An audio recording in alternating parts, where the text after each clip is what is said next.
På en luksuriøs middag vækkede den tavse tilstedeværelsen af en enkelt tjenestepige blik af foragt blandt gæstene fra overklassen. Da latteren begyndte, klatrede millionærens datter op på bordet og fik hele salen til å tie. Med tårer og mod afslørte hun, hvem som virkelig fortjente å sitte ved det bordet, og hvem som burde skamme sig. I det øjeblikket faldt stoltheden til jorden, og den reneste kærligheden afslørte sandheden, som ingen penge kunne skjule. Louise rettede på sin grå uniform, mens hun gik op marmortrapperne i Albertsen herskabshuset i det sofistikerede Holmenkollen-området i Oslo. 8 måneder havde gått siden hun begyndte at jobbe som barnevagt for lille Sofie, men hun følte sig fortsat malpladseret i dette overdådige miljøet. Kontrasten mellem hendes bittelille lejlighed i udkanten av Grårudalen og denne imponerende treetagesbygningen med svømmebassin og anlagt hage kunne ikke været større. Ved døren til Jentas rum trak hun pusten dybt, før hun bankede forsigtigt. Sofie var bare 6 år, men bare en sorg i blikket, som ikke tilhørte barndommen. Forladt af moren Deborah 2 år tidligere, havde den lille Jenta lukket sig ind i sin egen verden, nægtet at stole på nogen, helt til Lovise kom. Sofie, det er på tide med et bad før middag. Lovises stemme var altid melodiøs, når hun snakkede med Jenta.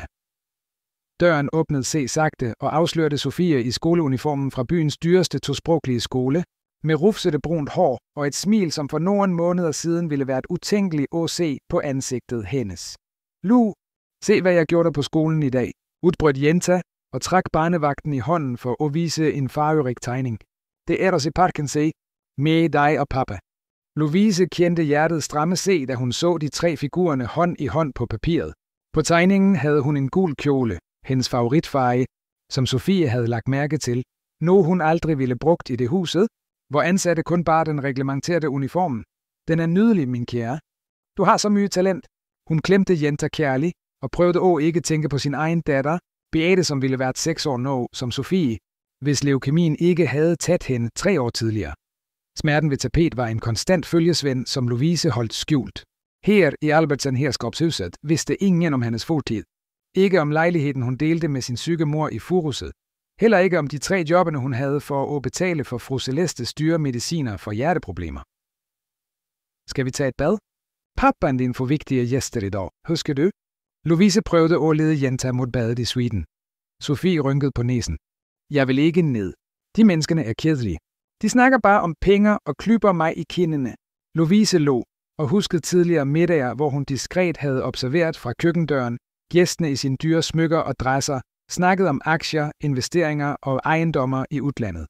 Chefen Rafael Albertsen virkede altid lidt leg på disse anledningerne, til trods for sin upåklagelige værtsholdning.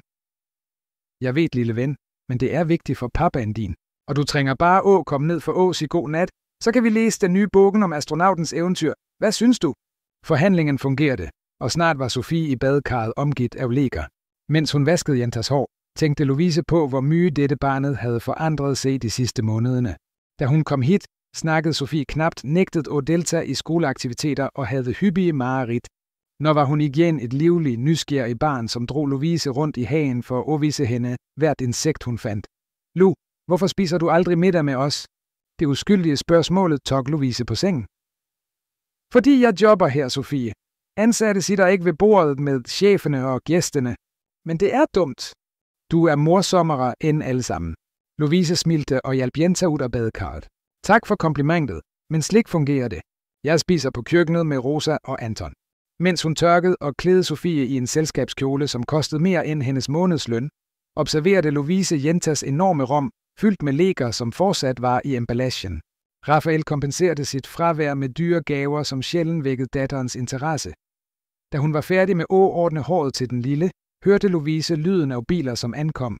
Gæstene til vældighedsmiddagen begyndte at dukke op. Sådan, du er nydelig. Nå skal jeg hjælpe Rosa med forretterne, mens du går ned for at hilse på gæstene med pappaen din. Sofie klamrede sig til Lovises hånd. Jeg går ikke uden dig. Sofie, jeg må jobbe. Pappaen din venter. Vær så snil, Lu. Bare lidt. Jeg er red for de kvinderne med lange næler. Kommentaren fremkaldte en latter fra Lovise, som nølte. Det var ikke hendes job at følge Jenta til hovedsalen under arrangementer, men Sofie virkede genuint ængstelig. Bare til trappen dage, etterpå går du alene aftalt. Sofie var enig, men Lovise kendte allerede det rampede glimtet i Jentas øjne. Da de kom til korridoren, som ledede til hovedtrappen, kunne de høre summingen af samtaler og klirringen af krystalglas. Herskapshuset var oplyst av alle lysekronerne, servitørteamet cirkulerede med bræt med kanapéer, og pianisten spilte klassisk musik på Steinway-pianoet i salen. Louise kiggede diskret og så Raphael tage imod gæstene. Høj, atletisk bygget, med svart hår og grå tinninger, som gav ham et distinkt udseende. Han havde på sig en skræddersyet italiensk dress, som fremhævede hans brede skuldre. Han smilte, men Louise kendte godt det indøvede smilet, som ikke nåede øjnene. Det var det samme, han brugte på forældremøder på Sofies skole. Hans mor, fru Monika Albertsen, stod ved hans side, upåklagelig i sin marineblå kjole og perlekæde, og længere under, i samtale med en gruppe elegante kvinder, stod Helene, Raphaels søster, kendt for sin dårligt skjulte foragt for alle ansatte i herskabshuset. Kom igen. Sofie, pappen din og bedstemor er ned. Men Jenta rørte sig ikke. I stedet klemte hun Louises hånd endnu hardere. Nej, jeg vil, at du skal komme med mig. Sofie, du ved, jeg ikke kan. Jeg er ikke klædt rigtigt, og jeg må hjælpe på køkkenet. Vær så snil, Lou. Bare i dag? Jentas øjne fyldtes med tårer, og Louise kendte hjertet mygne. Jeg er red for at være alene med dem. Ingen snakker ordentligt med mig, slik du gør. Det ordene træf Louise dybt. Hun kendte godt følelsen af ensomhed midt i en folkemængde. Hvor mange ganger, et arbejdets bortgang, havde hun ikke følt sig usynlig i verden. Okay, lille ven. Jeg bliver med dig dit, men bare for at følge dig til pappan din, okay? Smilet, som lyste op Sofies ansigt, var værd risikoen. Sammen begyndte de at gå ned marmortrappen, som førte til hovedsalen.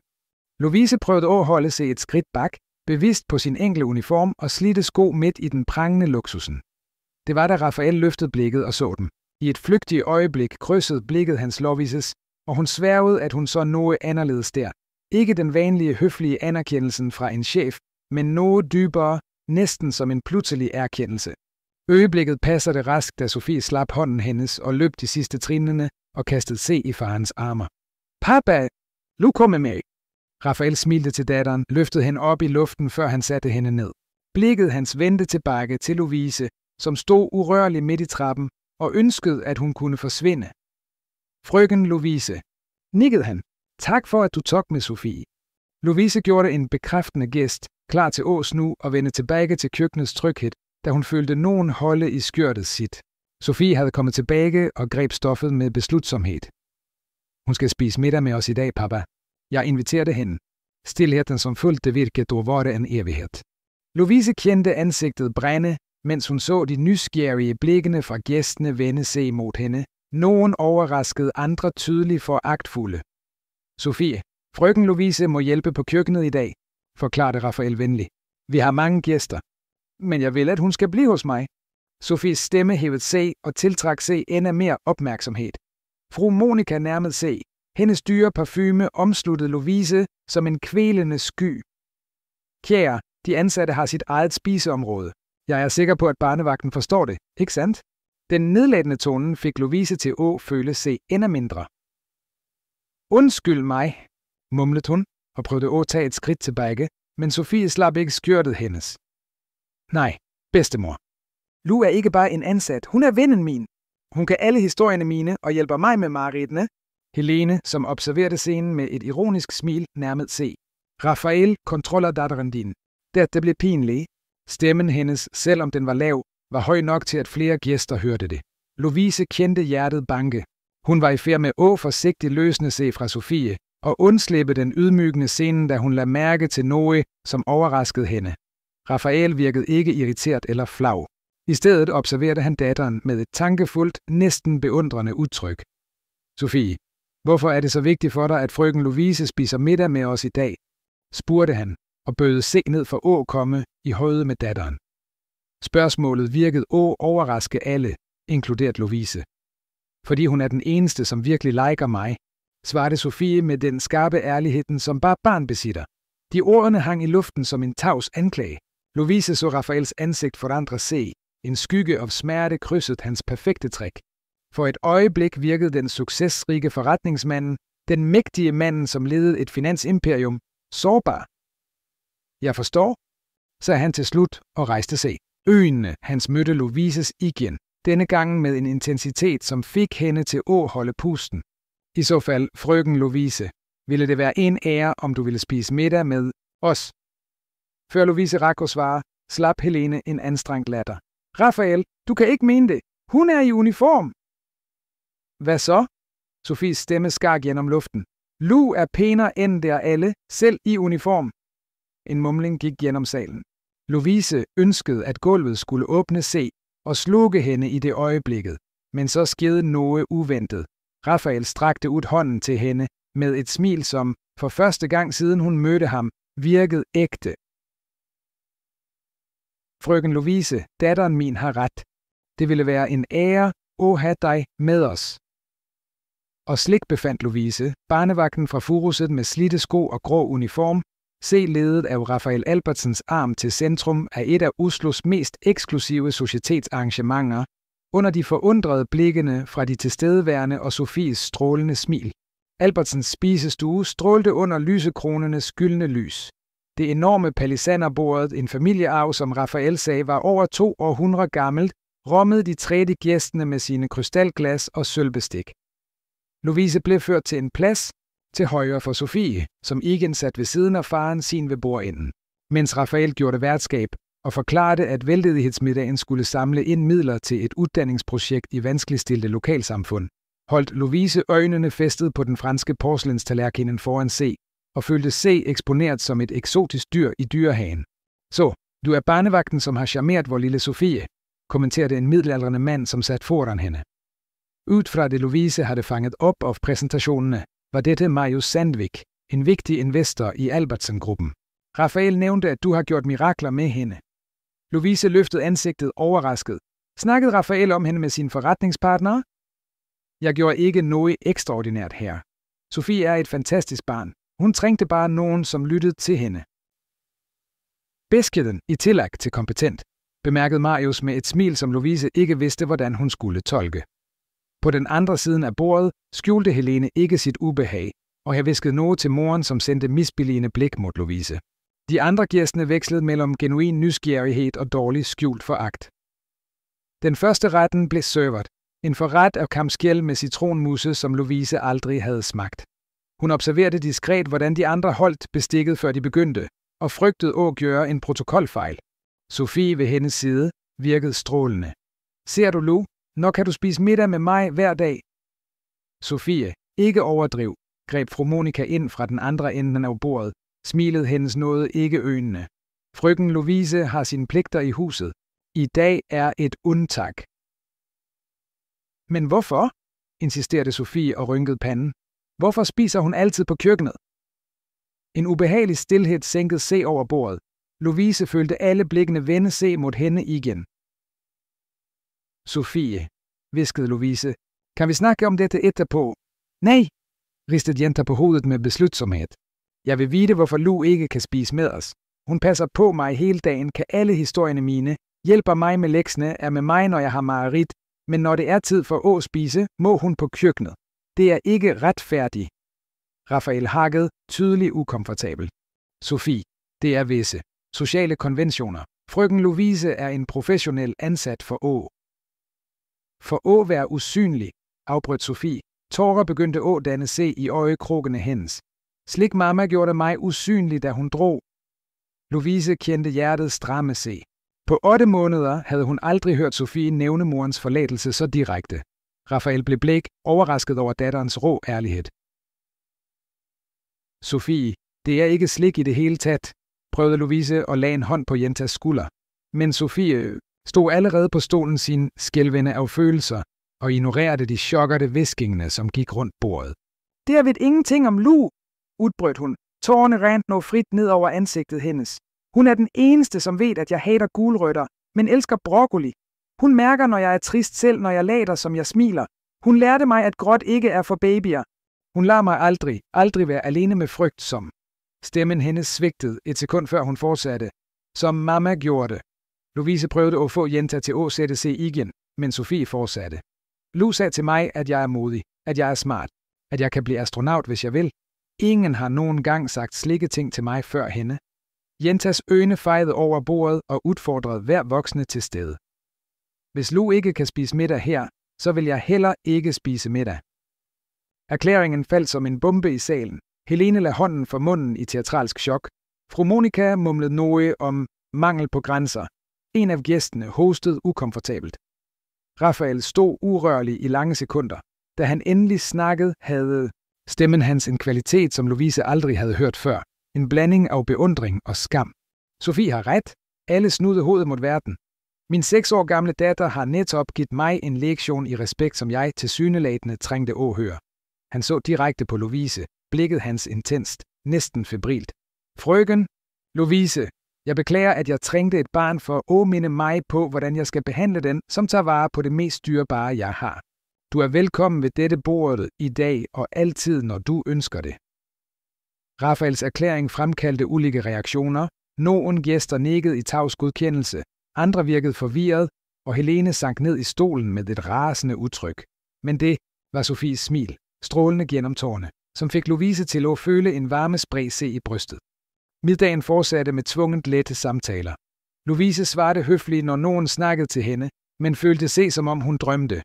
Af og til fangede hun Rafaels blik på sig, et anderledes kontemplativt blik. Da desserten blev serveret, nikkede Sofie allerede af søvn ved siden af Lovise. Klokken var næsten 10, langt over Jentas normale legetid. Jeg tror, nogen er klar for at lege se, kommenterede Lovise forsigtigt. Rafael nikkede. Kan du tage hende, er du snil? Jeg kommer op, så snart jeg får frigjort mig fra gæstene. Lovise tog Sofie i armene. Jenta var næsten sovende og hvilte hovedet på skulderen hendes. Mens hun gik bort fra bordet, hørte hun Helene kommentere lavt. Ærligt talt, Rafael, først sætter du hende ved bordet vort, og nå ser du på hende, som om hun var en fortryllende prinsesse. Hun er en tjenestepige fra Furust, for Guds skyld. Lovise øgte farten, og lot, som hun ikke havde hørt, mens Rafael svarede noget i en skarp tone, hun ikke kunne skelne. Hun gik op trapperne og kendte Sofies behagelige vægt i armene, en vægt, som altid mindede hende om Beate og de sidste månederne. Hun havde båret hende, stadig lettere, mellem legebesøg og cellegiftbehandlinger. På rummet byttede hun Sofie til en myg pyjamas og lagde hende i sengen. Jenta, allerede med lukkede øjne, holdt hånden hendes. Lu, bliver du hos mig for altid? Spørgsmålet traf Lovise som et slag. Hvor mange umulige løfter havde hun givet sin egen datter? Hvor mange gange havde hun sagt, at alt kom til at blive bra, at mamma aldrig ville forlade hende, at de snart ville komme hjem og glemme sygehuset? Jeg er her nå, lille ven, svarede hun og strøg Jentas hår. Sov godt. Sofie sovnede næsten øjeblikkeligt, men Lovise blev siddende ved sengen i lange minutter, fortabt i tanker. Kvælden havde været surrealistisk. Hvordan skulle hun igen bare være barnevagten efter dette? En forsigtig banking på døren vækkede hende fra dagdrømmene. Rafael kom stille ind, fortsat i sin elegante dress, selv om slipset nå var lidt løsere. Sov hun? Spurgte han lavt og nærmede sig i sengen. Lovise nikkede og rejste sig. Ja, hun var udslidt. Beklager for hændelsen under middagen. Jeg burde have insisteret mere på, at hun skulle forstå, at det ikke var passende for mig at sitte ved bordet. Rafael studerte hende et øjeblik. Ansigtet hans delvis skyggelagt af det mygge lyset fra natbordslampen. Ikke undskyld dig. Det var opklarende. En mærkelig stilhed sænkede sig mellem dem, fyldt med usagte ting. For første gang siden hun begyndte at jobbe der, til at Lovise virkelig se på Rafael, ikke som sin chef, men som en mand. De definerede ansigtstrækkene, det lette skægget, som begyndte at skygge den stærke kæven, de dybe, brune øjnene, som bar en melankoli, som passede hendes egen. Sofie sagde noget, som fascinerede mig, brød Rafael stilheden, stemmen hans knap mere end et hviskende. Hun nævnte, at du lærte hende, at gråt ikke er et tegn på svaghed. Lovise vendte blikket bort, pludselig bevidst på, at de var vældig nær. Ja, jeg sagde det til hende efter at have fundet hende gemt i skabet, gråtende på grund af et billede af moren. Hun sagde til mig, at hun prøvede at være stærk som faren, som aldrig gråter. Rafaels ansigt forvrængte sig et øjeblik med noget, som lignede smerte. Jeg gråter, indrømmede han og overraskede Lovise. Bare, ikke der hun kan se det. Det var en sårbarhed i den indrømmelsen, som fik Lovise til at føle det, som om hun så Rafael for første gang. Ikke den mægtige forretningsmanden, ikke playboyen, som af og til dukkede op i sociale spalter, men en ensom far, som prøvede at gøre sit bedste for datteren, mens han håndterede sine egne sår. Herr Albertsen. Rafael, korrigerede han forsigtigt. Etter i dag tror jeg, vi kan droppe formaliteterne, når vi er alene. Rafael, gentog hun og kendte navnet rart på læbene. Sofie er et ekstraordinært barn. Hun trænger bare tid og tryghed for at bearbejde alt, som har sket. Du har gjort mere for hende på 8 måneder end alle de dyre terapeuterne, jeg har lejet ind de sidste 2 årene, sagde han og strøk hånden gennem håret i en frustreret gest. Jeg ved ikke, hvordan jeg skal takke dig. Det er jobben min, svarede hun automatisk, men følte umiddelbart, at svaret var utilstrækkeligt. Rafael smilte et trist smil. Nej, det er det ikke.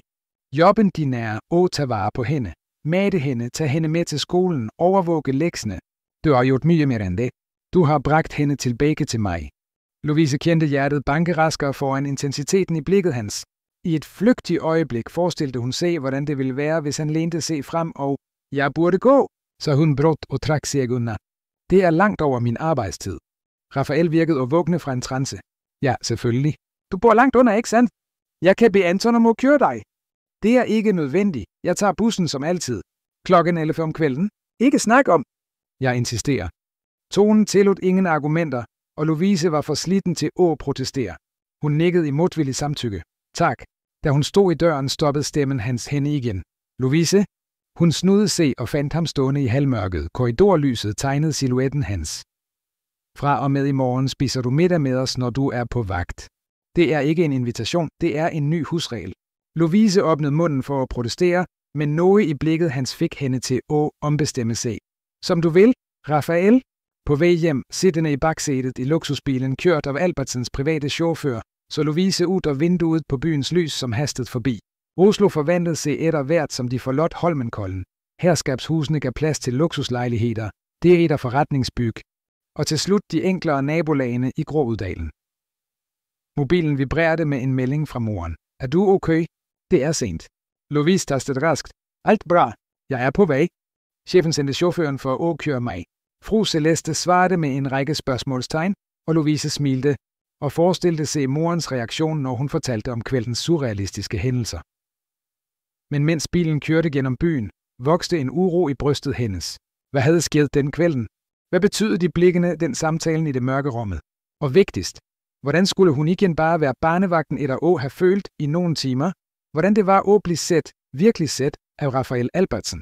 De følgende ukene bragte en ny rutine til Albertsen herskabshuset. Som lovet insisterede Rafael på, at Lovise skulle spise middag med dem, hver gang hun var på vagt. I begyndelsen var øjeblikkene ubehagelige. Lovise følte sig observeret af alle de ansatte i huset, specielt af Rosa, husholdersken, som havde jobbet for familien i 20 år, og ikke skjulte sin misbilligelse af den differentierede behandling. Fru Monica og Helene havde reduceret sine besøg i herskabshuset, men når de dukkede op, sørgede de for at stille Lovise indiskrete spørgsmål under måltidene. Så, Lovise, hvor studerede du egentlig? Spurgte Helene med falsk interesse. Jeg tog pædagogik ved Universitetet i Oslo, fru. Interessant. Og forældrene dine, hvad gør de? Min mor er en pensioneret syrske. Min far? Lovise nølte. Han er ikke længere en del af livende vore. Rafael greb vanligvis ind og skiftede emne, men Lovise mærkede hans økende nysgerrighed rundt hende. I løbet af disse ukene blev samtalene ved bordet stadig mere personlige. Sofie fungerede som en bro mellem de to verdenerne, og snakkede om det, hun havde lært på skolen, eller insisterede på, at Lovise skulle fedt fortælle historierne, hun fandt på for hende, før hun sovnede.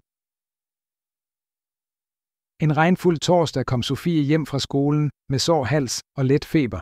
Lovise tilbragte eftermiddagen med at lægge kalde omslag og lage te med honning. Bekymret for Jentas let anstrengte pust. Da Rafael kom hjem, tidligere end vanlig, fandt han Lovise siddende på sengekanten, syngende forsigtigt, mens hun strøk Sofies fugtige hår. Hvordan har hun det? Spurgte han, bekymring tydelig i stemmen hans. Feberen steg lidt til 38,3. Jeg har allerede givet hende febernedsættende, som Dr. Martinsen anbefalte, men jeg synes, vi burde overvåge pusten hendes. Den er lidt rask. Rafael nærmede sig og rørte datterens pande med håndbakken. Hun virker så liden, når hun er syg, mumlede han, og Lovise nikkede og forstod nøjagtigt, hvad han mente.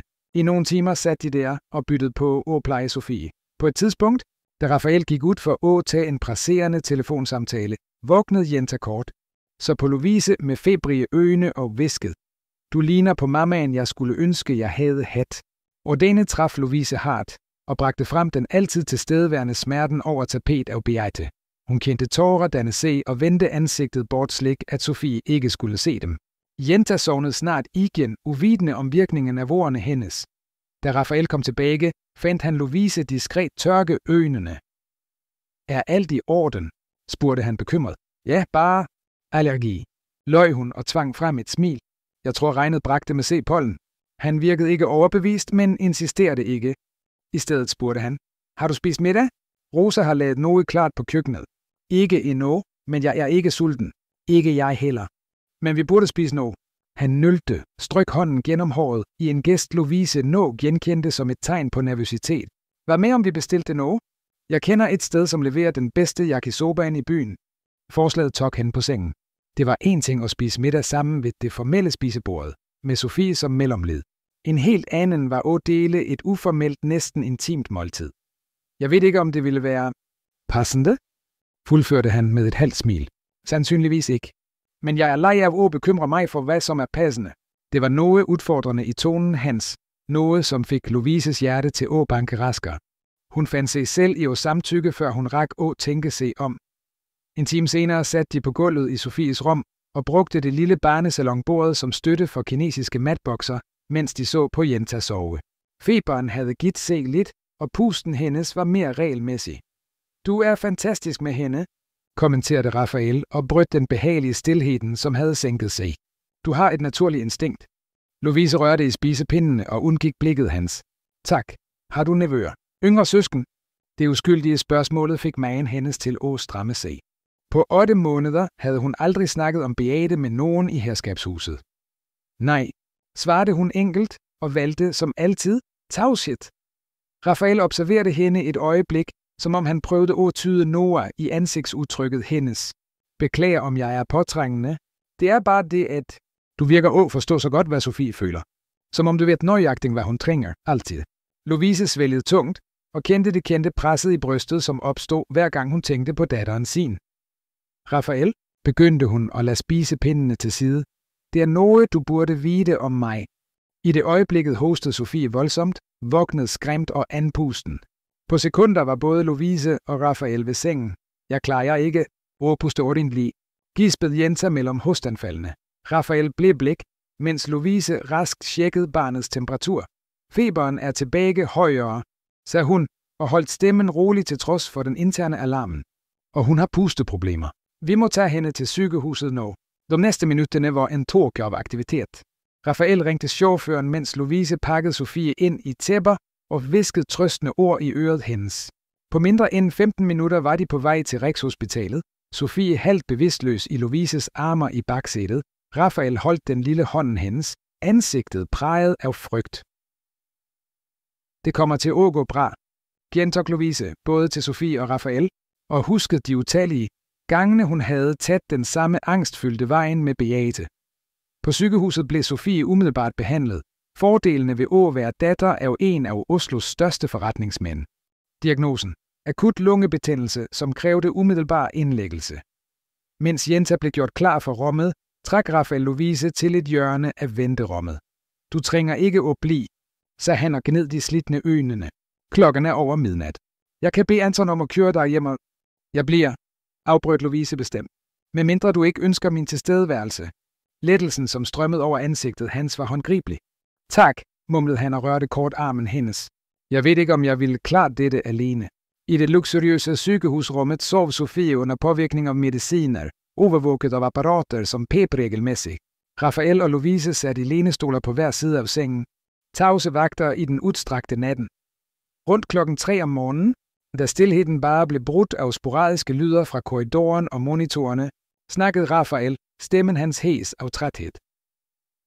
Da Deborah forlod os, blev Sofie også syg, ikke fysisk, men hun sluttede at snakke i næsten en måned. Lene kaldte det selektiv mutisme, en reaktion på traumet. Lovise observerede profilen hans i halvmørket på rummet, skuldrene bød af vægten af smertefulde minder. Hvad skete? Spurgte hun forsigtigt. Rafael sukkede og gned ansigtet. Den korte versionen? Deborah bestemte sig for, at hun ikke var klar til at være mor. At hun følte sig i kvælt af levende vår. Tilsyneladende var en travel-ægtemand og en 4 år gammel datter hindringer for hendes drømmer om frihed. Bitterheden i stemmen hans var skarp. En dag kom jeg hjem tidligt fra en forretningsrejse og fandt hende pakkende. Hun prøvede ikke engang at skjule det. Sagde hun skulle drage med en fotograf, hun havde mødt på en af yogaklassene sine, at han fik hende til at føle sig levende igen. Louise kendte en klump i halsen. Og Sofie? Var på skolen. Deborah gad ikke at vente med at sige farvel. Lad Igen et brev, der hun sagde, hun elskede mig, men elskede sin frihed mere. At Sofie ville have det bedre med mig, siden jeg altid havde været den perfekte faren. Han slap en latter uden humor. Perfekt nok til at ikke mærke, at min kone var ulykkelig nok til at forlade datteren vor. Du kan ikke klandre dig selv for det, sagde Louise, og følte en bølge af medfølelse for manden foran hende. Så mægtig i forretningsverdenen, så sårbar i sit personlige liv.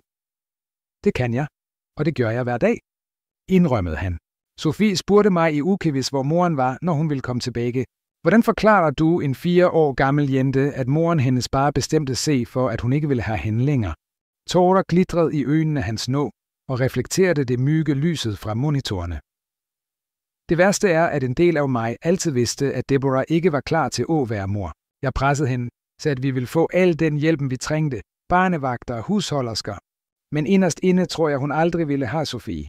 Stilheden, som fulgte, var tung. Louise ledte et af de rette ordene, og følte, at det hun sagde i det øjeblikket uopretteligt kunne ændre dynamikken mellem dem. Da vi ansatte dig, fortsatte Rafael efter nogle minutter, forventede jeg ikke mye. Sofie havde allerede skræmt bort 3 barnevagter med sin tavshed og sin anfald. Men du var anderledes fra første dag. Jeg gav hende bare det, hun trængte. Svarede Louise forsigtigt. Rom til at føle, tryghed til at udtrykke. Rafael observerede hende intenst. Hvordan ved du nøjagtigt, hvad du skal sige, hvad du skal gøre? Det er som om du forstår nøjagtigt, hvad det er at miste nogen slik. Åbningen var der, det perfekte øjeblikket for at fortælle sandheden om Beate. Louise kendte hjertet banke, håndflattende fugtige. Hvis hun snakkede var det ingen vej tilbage. At afsløre den delen af historien hendes var at eksponere det dybeste såret i sjælen hendes. Jeg havde en datter, sagde hun til slut, ordene kom ud som et viskende. Navnet hendes var Beate. Rafaels øjne udvidede sig lidt og mærkede brugen og fortid. Hun var 3 år gammel da. Louise svælgede klumpen i halsen. Da vi opdagede leukemi. Vi kæmpede i 9 måneder, men hun klarede det ikke. Tårerne kom der undgåeligt. 3 år med tilbageholdt smerte flommede endelig over. Sofie minder mig så mye om hende nogle gange. Den samme latteren, den samme nysgerrigheden på alt. Beate elskede også historier om stjerner. Louise mærkede ikke, at Rafael havde rejst sig, før hun følte armene hans rundt sig og trak hende ind i en klem. Det var første gang, de rørte hver andres slik uden Sofies medierne tilstedeværelse. Hun burde have modstået, opretholdt den professionelle afstanden, men hun var for slitten, for sårbar. Hun lod sig omslutte af den klemmen og følte varmen hans, den milde duften af hans dyre kolonne, komforten af at blive holdt af nogen, som forstod smerten af tab. Jeg beklager, mumlede han mod hovedet hendes. Jeg beklager så mye, Louise. De blev slik i flere minutter, tiden mistede mening i stilheden på sygehusrummet. Da de endelig trak sig fra hverandre, havde noget ændret sig mellem dem. En usynlig barriere havde faldt. Derfor forstår du hende så godt, så Rafael fortsat holdende hænderne hendes. Derfor ved du nøjagtigt, hvad hun trænger. Louise nikkede. Efter at jeg mistede Beate, lovede jeg mig selv, at hvis jeg nogen gang jobbede med barn igen, ville jeg give dem alt datteren min ikke kunne få. Tid, opmærksomhed, forståelse uden dømmekraft. Rafael observerede hende længe, som om han så hende i et nyt lys. Tak for, at du stolte nok på mig til at dele dette, sagde han til slut. Det må fortsat være uudholdeligt. Nogle dage er bedre end andre, svarede hun ærligt, og jobbe med Sofie har været en form for helbredelse på en måde. I sengen mellem dem bevægede Sofie sig let og mumlede noget i sin medicininducerede søvn. Begge vendte sig mod hende umiddelbart. Det beskyttende instinktet snakkede højere end noget andet.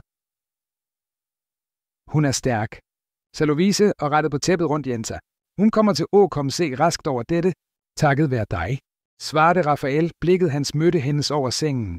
Hvis du ikke havde genkendt symptomerne så raskt, hvem som helst ville have mærket det. Afbrød hun, ukomfortabel med komplimentet. Nej, Louise. Ikke hvem som helst. Stemmen hans havde en intensitet, som fik hende til at rødme. Du er ekstraordinær. Øjeblikket blev brudt af lyden af døren, som åbnede sig. En sygeplejer kom ind for at tjekke Sofies vitale tegn og sendte nysgerrige blik til de 2 voksne, som tydeligvis havde delt et intimt øjeblik. Da sygeplejeren gik, havde atmosfæren ændret sig, Lovise følte vægten af træthed og emotionel forvirring. Hvad skete? Hvordan havde hun gått fra barnevagt til? Hvad nøjagtigt? Hvad var de blikkene, de samtalerne, som virkede fyldt med skjulte betydninger? Du burde hvile lidt, foreslog Rafael og pegte på den lille sofaen i hjørnet af rummet. Jeg skal holde øje med hende. Lovise nølte, men trætheden fra de sidste timene tog overhånd. Hun satte sig på sofaen og brugte Rafaels jakke som tæppe. Hendes sidste tanke, før hun sovnede, var, at ingenting ville være som før etter den natten. Ikke bare fordi hun havde afsløret Beates eksistens, men på grund af noget dybere og skræmmende, som begyndte at spire mellem hende og Rafael Albertsen. Noget, som ikke kunne eksistere mellem en barnevagt fra Furuset og en af Oslos mægtigste mennesker. 2 uger havde gået siden Sofie blev indlagt. Lungebetændelsen var behandlet med succes, men lægen havde anbefalet hvile hjemme. I denne periode havde rutinen i Albertsen herskabshuset forandret sig fuldstændig. Rafael havde aflyst flere møder og rejser for at være til stede, og jobbede hovedsageligt fra kontoret hjemme. Lovise på sin side havde praktisk talt flyttet ind på gæsterummet ved siden af Sofies rum og drog hjem bare i helgene for at besøge moren. I løbet af disse 2 uger havde forholdet mellem dem udviklet sig på en måde, Lovise aldrig ville have forestillet sig. Om dagen byttede de på at tage vare på Sofie. Rafael hjalp til med mediciner. Lovise overvågede lektierne, som lærerne sendte. Om kvelden, efter at jenter havde sovnet, mødtes de på verandaen eller i biblioteket for at snakke. Det var slik Lovise opdagede, at Rafael var mere en den kalde og kalkulerende forretningsmanden, som blev portrætteret i forretningsmagasiner. Han var en mand, som gråt, mens han så animationsfilmer, som tog vare på alle tegningerne Sofie lavede, som følte sig skyldig for ikke at have været mere til stede i datterens første år. Og det var slik Rafael opdagede, at Lovise drømte om at åbne en barnehage i Furuset, at hun elskede russisk litteratur, at hun havde jobbet 3 jobber samtidig for at betale for Beates behandling. Under et af disse natmøderne, mens de delte en flaske vin i det stille biblioteket, havde Rafael stillet spørgsmålet, som ville forandre alt. Hvad skete med Beates far? Lovise nølte og snurrede glasset mellem fingrene. Markus forlod mig i 5. måned af graviditeten, så han ikke var klar til at blive far, at vi var for unge, at vi havde hele livet foran os. Hun lå bittert. Ironien er, at han havde ret i én ting. Beate ville virkelig ikke have hele livet foran sig. Rafael lagde hånden sin over hendes, en gæst, som blev stadig hyppigere mellem dem. Vidste han om sygdommen? Jeg prøvede at finde ham, da vi fik diagnosen. Ikke for mig selv, men jeg syntes Beate fortjente at kende faren sin før det var for sent. Men han havde flyttet til Sverige, startet et nyt liv. Han svarede ikke engang på meldingerne mine. Hun havde følt tårerne brænde, men havde holdt dem tilbage. Hun havde allerede grådt for mye foran Rafael. Så jeg var mor og far, sygeplejer og historiefortæller til slutten. Den kvelden, da de tog farvel i korridoren, holdt Rafael ansigtet hendes mellem hænderne og kyssede hende på panden, en så intim gæst, så fuld af ømhed, at Lovise kendte bena skælve. På en solrig lørdag eftermiddag havde Sofie fået lov til lette aktiviteter, og de 3 gik i herskabshagens hage. Jenta løb foran og jagede en sommerfugl, mens Rafael og Lovise gik side om side og holdt en respektfuld, men behagelig afstand. Hun er helt frisk igen, kommenterede Rafael og observerede datteren med tydelig lettelse. Ja, barn har en utrolig evne til at komme sig. Samtykkede Lovise og smilte, da hun så Sofie hugge sig ned og undersøge noget på plænen. Takket være dig, så han har stoppet for at møde blikket hendes. Jeg ved ikke, hvordan jeg skulle have klart alt dette alene. Det er jobben min, svarede hun automatisk, men korrigerede sig raskt. Jeg mener, jeg ville gjort det selv, om det ikke var jobben. Min. Sofie er speciel for mig. Rafael studrede hende et øjeblik. Var det Sofie? Spørgsmålet hang mellem dem fuldt af implikationer. Lovise kendte hjertet banke, uden at vide, hvordan hun skulle svare. Det, som skete mellem dem, var for komplekst for risikabelt til at navngives. Heldigvis løb Sofie tilbage til dem og reddede hende fra at svare. Lu, papa, se, hvad jeg fandt. Jenta viste frem en liten snæl i håndflæten. Kan vi beholde den? Vær så snil. Lovise og Rafael udvekslede morsomme blik. Spændingen forsvandt. Jeg tror, herr Snegl foretrækker at være i hagen, med familien sin, forklarede Lovise forsigtigt. Men han kan få en familie her med os, insisterede Sofie. Hendes store, brune øjne tikkede. Rafael huggede sig ned for at komme i hovedet med datteren. Hvad med, om vi bygger et lille habitat for ham her i hagen? Der kan vi besøge ham altid, men han er fortsat fri. Forslaget virkede at tilfredsstille Sofie, som nikkede højtideligt, før hun forsigtigt placerede sneglen på et stort blad. Hvordan ved du altid, hvad du skal sige? Hviskede Lovise, da Sofie gik bort igen. Jeg lærer af den bedste, svarede han med et smil, som fik noget til at røre se ind i hende. Tilbage i huset fandt de Helene og fru Monica i indgangspartiet, tilsyneladende netop ankommet. Lovise følte sig umiddelbart spændt. Siden middagshændelsen havde begge knapt skjult sin foragt for hende. Rafael, hvorfor fortalte du os ikke, at Sofie var frisk nok for utendørslæg? Vi ville komme tidligere, udbrød fru Monica og klemte barnebarnet, som løb til hende. Det var en spontan beslutning, svarede Rafael uformelt. Dagen var for fin til at være inde. Helene kyssede broren på kindet og sendte et vurderende blik mod Lovise. Jeg ser, at barnevagten fortsat er allestedsnærværende. Den nedladende tone gik ikke ubemærket hen. Rafael rynkede panden, men før han rakte at svare, greb Sofie ind. Lou kommer altid til at være med mig nu. Ikke sandt, papa? Du lov det? En pinlig stilhed faldt over gruppen. Lovise kendte ansigtet brænde, bevidst på de overraskede blikkene fra Helene og fru Monica. Sofie, hvorfor viser du ikke bedstemor den nye bogen, vi læser?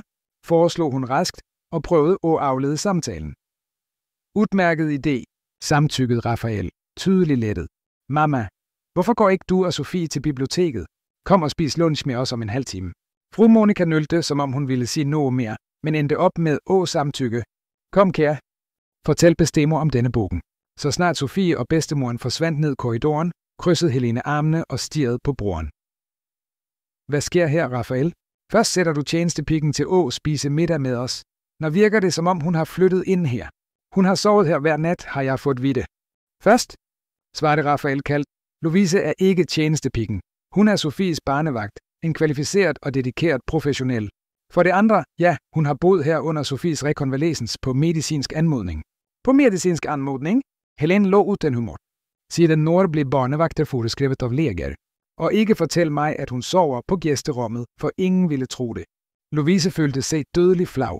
Undskyld mig, jeg tror, jeg vil tjekke, om Sofie trænger noget, mumlede hun og prøvede at undslippe den ydmygende situationen. Nej, Rafael holdt armen hendes forsigtigt. Du trænger ikke at gå.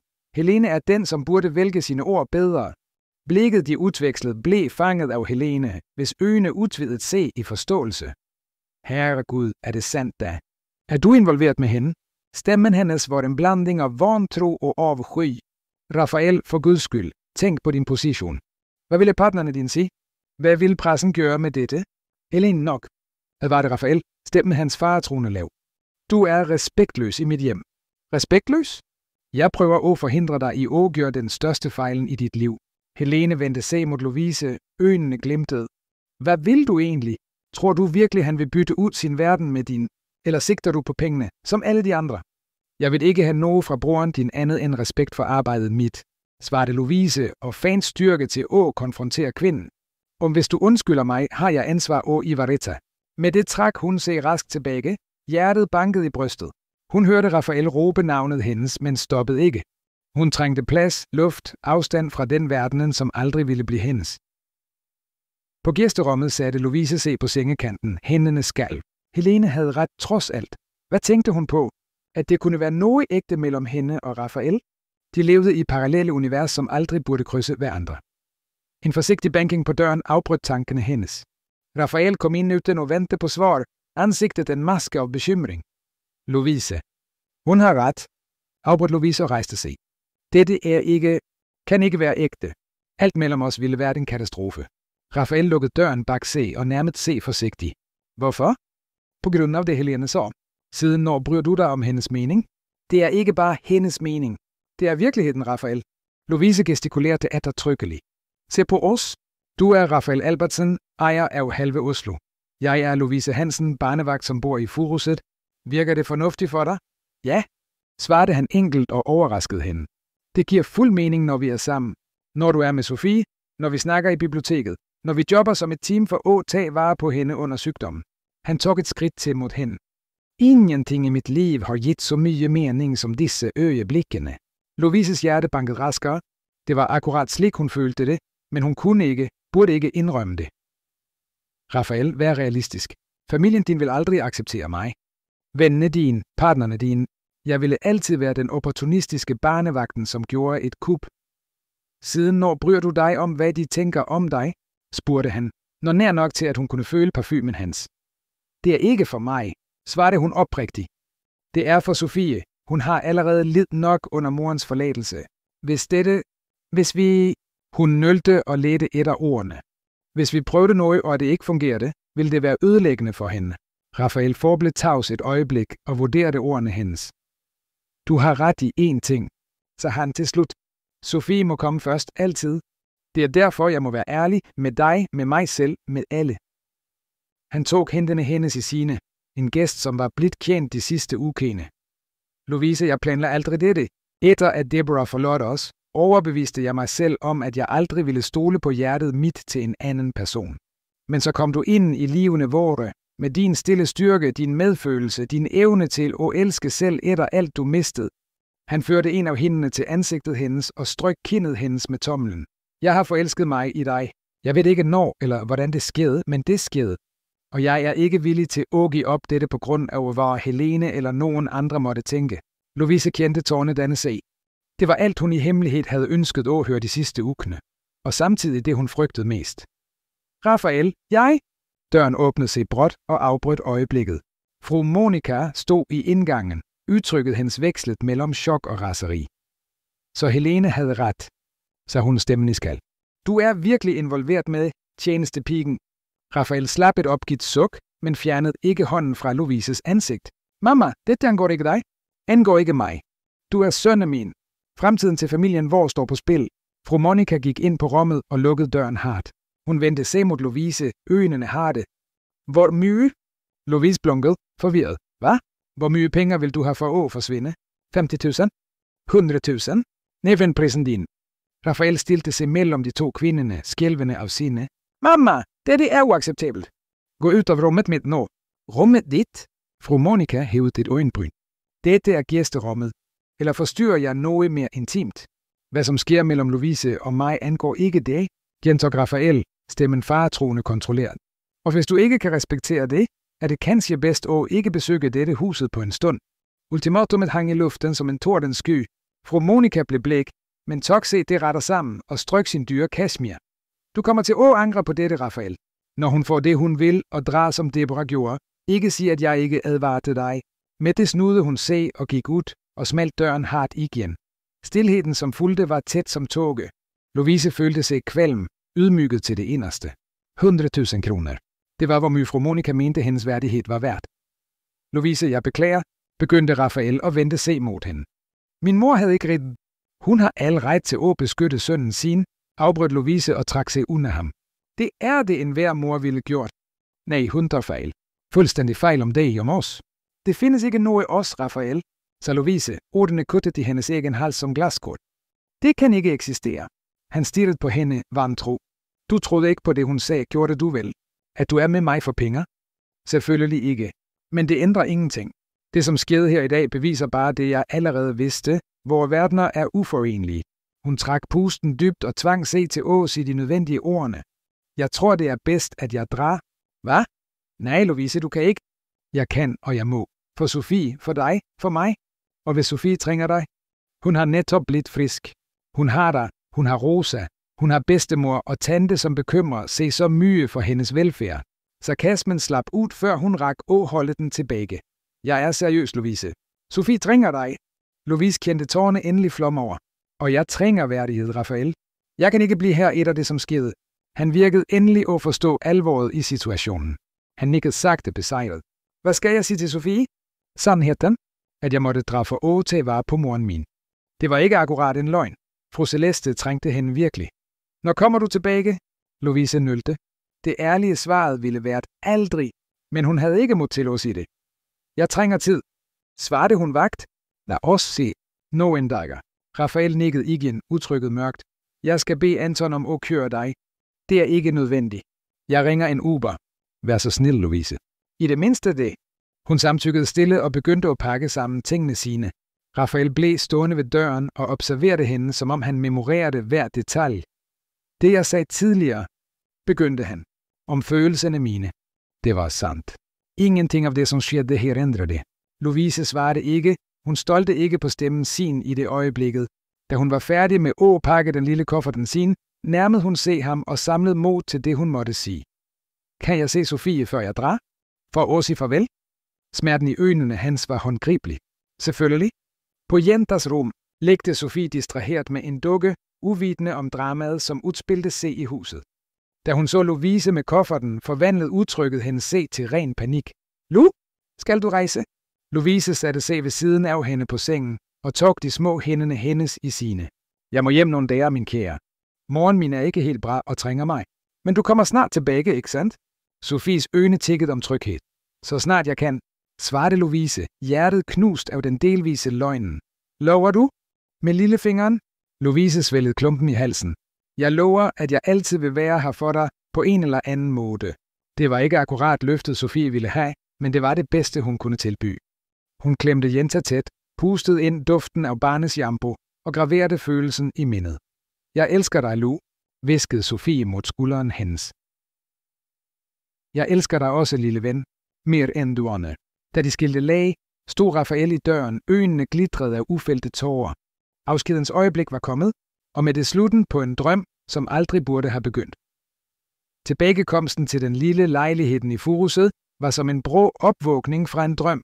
De 3 trange rummene, de slidte møblerne, den konstante støjen fra gaten, alt virkede endnu mindre og mere kvælende etter uger i Albertsen herskabshuset. Fru Celeste modtog datteren med overraskelse og bekymring. Lovises mor havde ældet for tidligt etter barnebarnets bortgang. Som 63-åring virkede hun at være 80, med helt hvidt hår og en krop bøjet af vægten af et liv med hardt arbejde og hjertemediciner. Jentami, hvad skete? Hvorfor sagde du ikke, at du kom? Spurgte hun, og så Lovise pakkede de få klærne sine i det lille skabet, de delte. Jeg trængte lidt tid, mamma. Sofie har det bedre nu, og jeg trængte over at komme hjem. Fru Celeste studrede datteren med det gennemtrængende blikket, som altid syntes at se forbi ordene. Skete det noget med chefen? Har han været respektløs mod dig? Lovise slap et trætsok. Nej, mamma. Tværtimod. Det var nok til, at fru Celeste forstod. Med et nik satte kvinden se på sengekanten og klappede på madrassen for, at datteren skulle komme og sige det med hende. Du har forelsket dig i ham, sagde hun enkelt. Det var ikke et spørgsmål, men Lovise nikkede likevel og kendte tårerne, hun havde holdt tilbage under hele rejsen, endelig flomme over.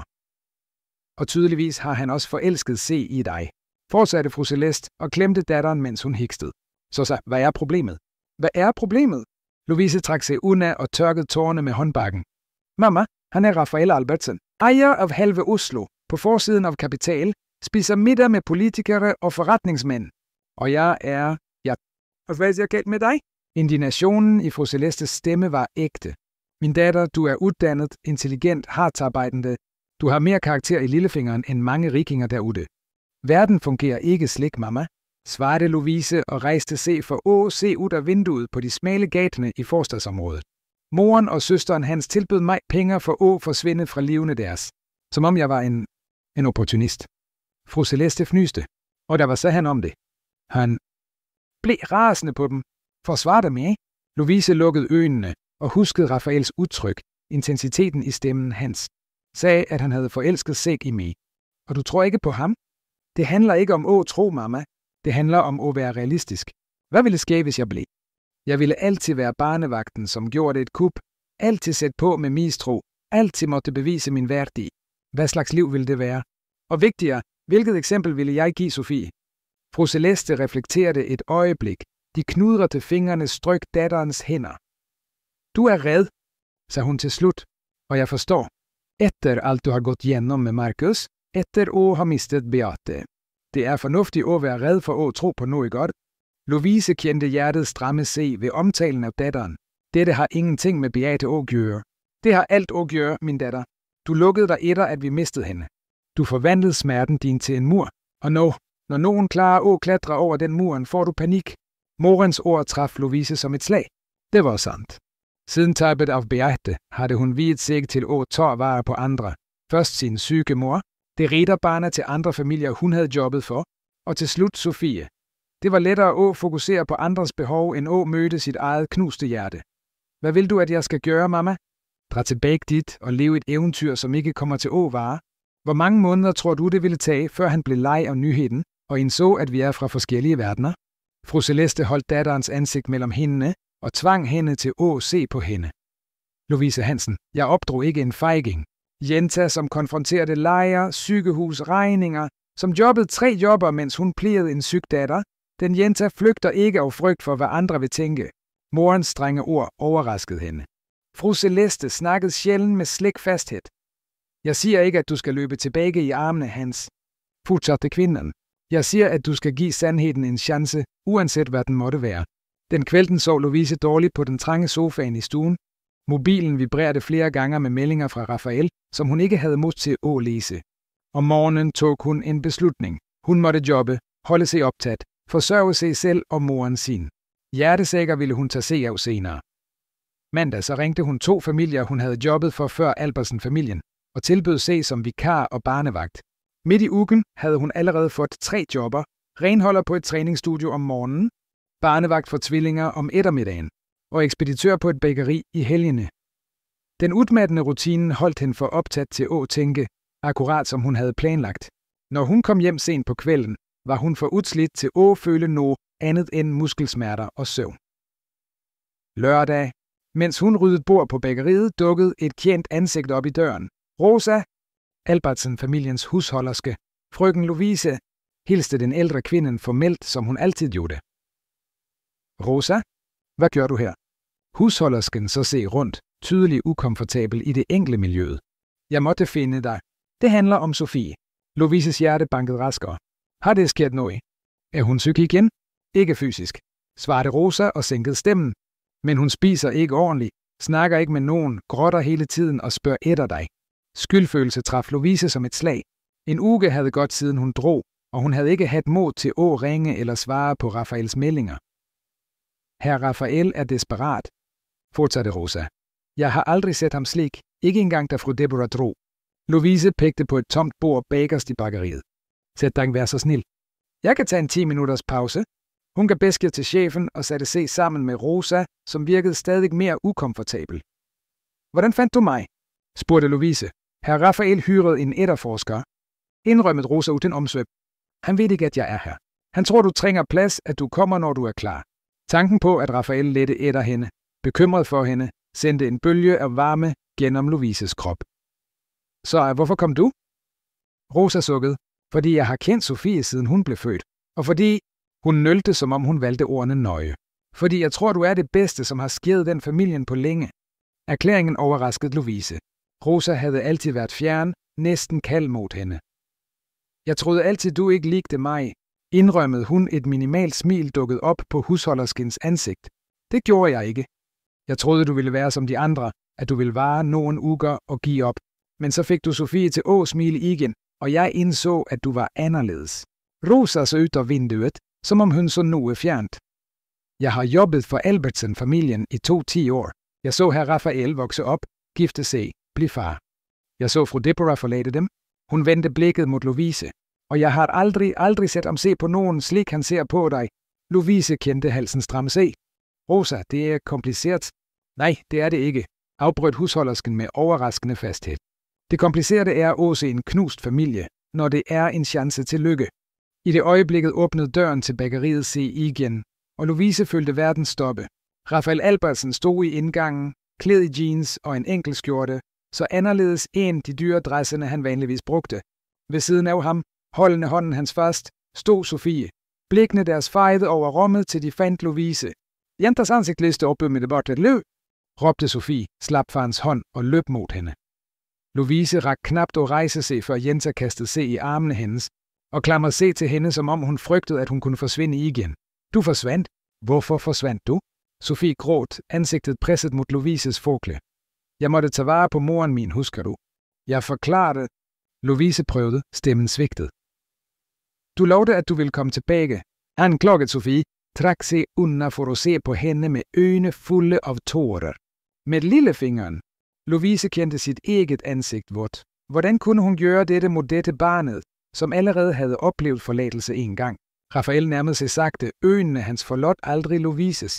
Han var tyndere, med dybe ringer under øjnene, skægget ustilt, en sliden version af den altid upåklagelige forretningsmanden. Beklager at dukke op slik. så han stemmen hest. Rosa glemte mobilen hjemme, og Sofie så adressen din på skærmen. Hun insisterede. Jeg sagde til pappa, at du var trist og trængte os, akkurat som da jeg blev syg, afbrød Sofie, fortsat klamret til Lovises. Mitje. Han sagde, at vi ikke burde forstyrre, men jeg sagde, at du aldrig bliver forstyrret af os, ikke sandt, Lu? Chefen på bageriet nærmede sig, tydelig urolig over scenen. Lovise, er alt i orden? Jeg trænger dig, at du kommer tilbage på job, eller hvor mye tjener du her? Spurgte Rafael bråt. Hvad? Per time. Hvor mye tjener du? Insisterede han. Chefen virkede endelig og gengældende ham, øjnene hans utvidet se. Herr Albertsen?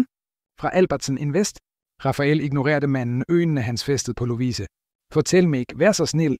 17 kroner i timen, svarede hun, og følte sig mærkelig flau. Hvorfor? Fordi jeg vil vide nøjagtigt, hvor mye det vil koste at få dig herfra nå. Han vendte sig mod chefen. Jeg betaler det dobbelte af skiftet hendes. Kontant. Rafael. Lovise protesterede. Du kan ikke bare... Jeg kan, og jeg vil, afbrød han en voldsom beslutsomhed i blikket hans. Kan vi snakke alene? Vær så snil. Forespørgselen, i modsætning til den forrige ordren, fik Lovise til at nøle. Rosa rejste sig og strakte ud hånden til Sofie. Kom, lille ven.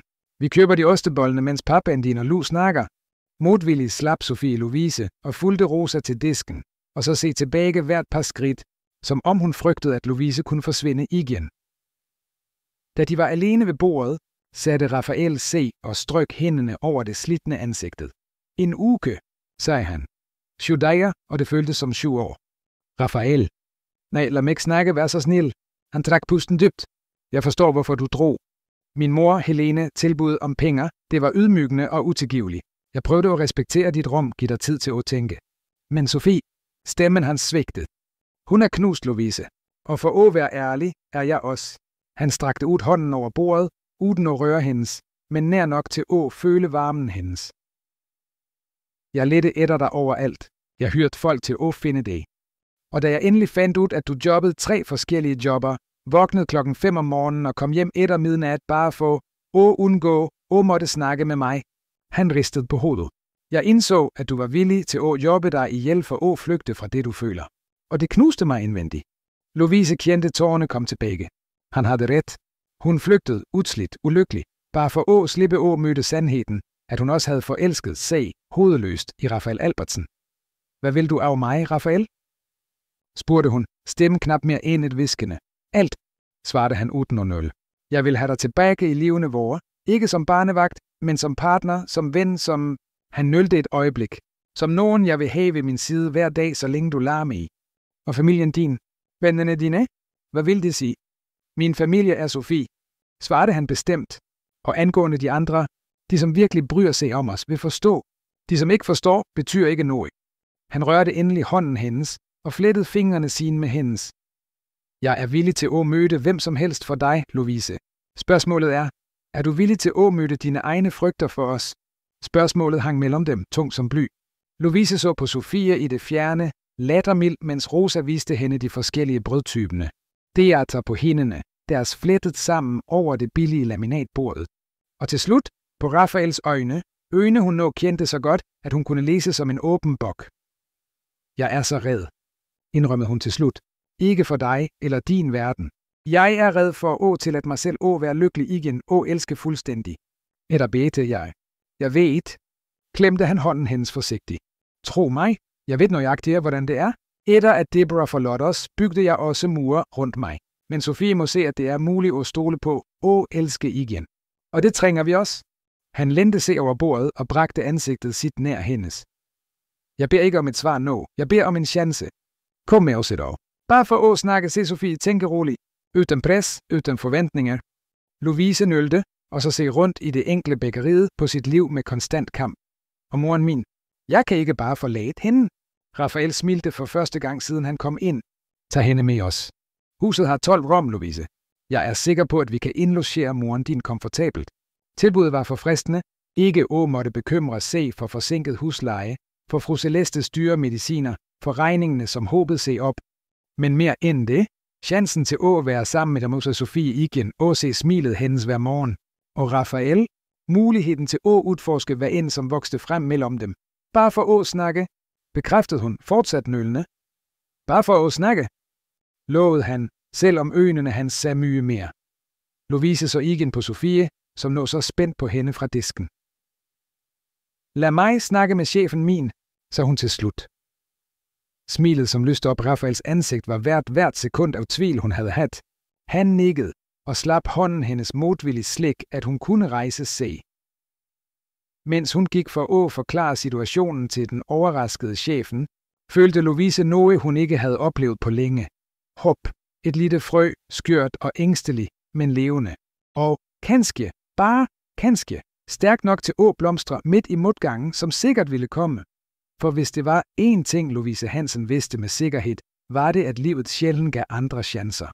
Og når det gjorde det, var det bare de modigste, som klarede at gribe dem med begge hænder og ikke slippe tækket. Tilbagekomsten til Albertsen herskabshuset var ikke akkurat slik, Lovise havde forestillet sig. Da den luksuriøse SUV'en kørt af Rafael parkerede ved indgangen, så fru Celeste ud af vinduet med store øjne, mens Sofie praktisk talt hoppede af spænding i baksædet. Jenta havde ikke sluppet Lovises hånd, siden de drog fra bækkeriet. Bor du her? Hviskede fru Celeste til datteren og rettede nervøst på sit grå hår. Lovise havde raskt været hjemme for, at moren skulle kunne hente nogle ejendeler og mediciner. Jeg jobbede her, mamma, korrigerede Lovise og følte sig like mailpladset nå, som hun kom tilbage, ikke som ansat, men som var egentlig gæst, familieven. Usikkerheden gjorde hende ængstelig. Rafael sørgede for at hjælpe fru Celeste ud af bilen og behandlede hende med en venlighed, som fik Lovise til at føle en bølge af taknemmelighed. Sofie på sin side tog rollen som værtinde på alvor. Bedstemor Celeste, jeg skal vise dig alt. Vi har et bassin og en stor hage, og min indjørningssamling og lusrum, som nå skal være ret ved mit. Den fortroligheden Sofie brugte, da hun kaldte moren hendes bedstemor, fik Lovise til at udveksle et betydningsfuldt blik med Rafael. Han bare smilte det diskrete smilet, hun nå kendte så godt. Sofie, lad fru Celeste puste lidt, greb Rafael forsigtigt ind. Rosa har gjort klart det blå rummet til hende, med udsigt over hagen. Hvorfor hjælper du hende ikke med at komme på plads, mens jeg snakker med Lovise? Sofie nikkede højtideligt og tog fat på opgaven sin med alvoret til en liten vogter. Hun tog fru Celestes hånd og begyndte at trække hende ind og pratede ustandselig om husets underværker. Da de var alene ved indgangen, faldt en pinlig stilhed mellem Lovise og Rafael. Det var så mye at sige, og samtidig virkede ord utilstrækkelige. Vil du se hagen? Foreslog han til slut. Der lige en du plantet med Sofie blomstre. Lovise nikkede, taknemmelig for forslaget, som for øjeblikket udsatte den vanskelige samtalen, de måtte have. De gik side om side langs steinstiene i den enorme hagen og holdt en tryg afstand fra hverandre, som om de frygtede, at et utilsigtet berøring kunne bryde den skøre balancen mellem dem. De røde og orange dahliaene dannede et frodigt bed nær lysthuset. Sofie og Lovise havde plantet dem for 3 måneder siden, som en del af et skoleprojekt om livscykluser. Og se de kraftige blomsterne nå gav en mærkelig følelse af kontinuitet. Hun kom og vandede dem hver dag, kommenterede Rafael, og så Lovise beundrer blomsterne. Sagde, at du ville være stolt, når du kom tilbage.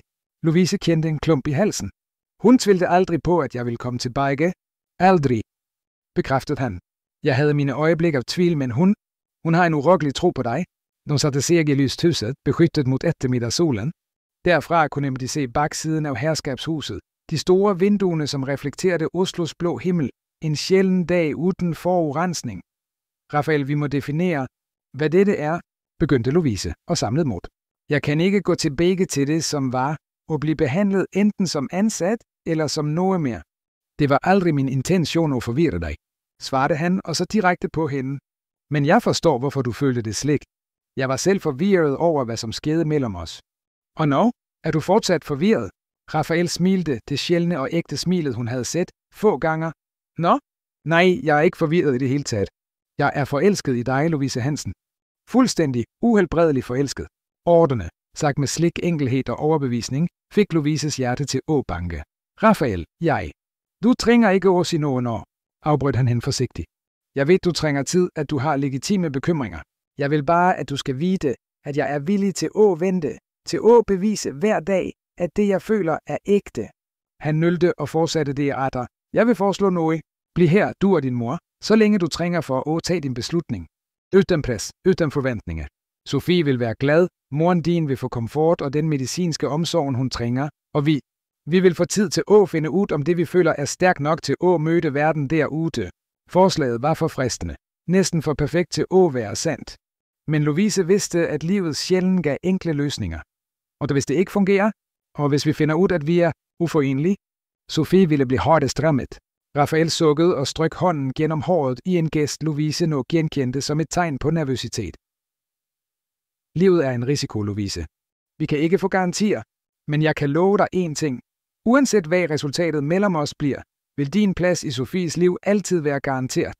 Hun elsker dig, og den kærligheden afhænger ikke af hvad som sker mellem os to. Det var et vigtigt løfte, kanskje det eneste, som virkelig betød noget. Lovise tænkte på Beate, på hvordan hun havde lovet, at hun altid ville være med hende. Et løfte, som livet ikke tillod hende at holde. Sofie repræsenterede nu en ny chance. Ikke til at erstatte datteren sin aldrig, men til at elske og blive elsket igen. Greit. Samtykkede hun til slut. Vi bliver foreløbig. Smilet, som lyste op Rafaels ansigt, var hvert øjeblik af tvivl, hun havde haft. De første ukene i herskabshuset etablerede en ny rutine. Lovise genoptog ikke sine barnevagtfunktioner, i stedet tog hun rollen som en slags speciel gæst. Sofie fortsatte at søge hendes vejledning og selskab, men nu var det en anden dynamik, mindre autoritet, mere partnerskab. Fru Celeste blomstrede i det nye miljø. Rafael havde insisteret på at tage hende til en anerkendt kardiolog, som justerede medicineringen hendes og foreslog en mere passende behandling for hendes tilstand. De to kvinderne okkuperede en fløj af herskabshuset, med rum forbundet af en liten, intim stue. Rafael på sin side holdt sit løfte om ikke at presse. De spiste middag sammen hver kveld, han, Lovise, Sofie og fru Celeste, i uformelle måltider, som lidt mindede om de formelle middagene Lovise havde været vidne til som ansat. Nogle gange efter at Sofie havde sovnet, snakkede han og Lovise i biblioteket eller gik i hagen, og blev virkelig kendt med hverandre for første gang. Det var under en af disse kveldssamtalene, omtrent en måned efter Lovises retur, at hun endelig fandt mod til at tage op emnet, hun frygtede mest. Ved moren din og Helene, at vi er her? Spørgsmålet tog Rafael på sengen og afbrød historien hans om en katastrofal forretningsrejse til Japan. Ja, svarede han efter en pause. Jeg fortalte dem det for 2 uger siden. Og? Rafael smilte halvt. Helene har ikke snakket med mig siden. Min mor, vel, hun reagerede som forventet i begyndelsen. Sagde, at jeg blev manipuleret, at jeg ødelagde mit rygte, familiens navn. Lovise kendte hjertet stramme sag. Det var akkurat det, hun frygtede. Men, fortsatte han og overraskede hende, i går ringte hun mig, bad om at snakke personligt. Jeg tror, hun begynder at indse, at hun ikke kommer til at få mig til at ombestemme mig.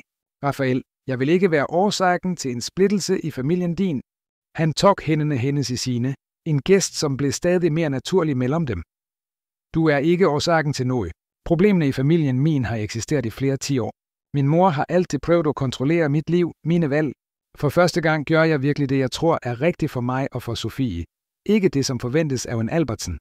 Den kvelden markerede et vendepunkt. Da Rafael fulgte hende til døren til rummet hendes, nølte han, og så på hende med en intensitet, som fik hjertet hendes til at banke. Kan jeg? Spurgte han og lendte sikligt frem.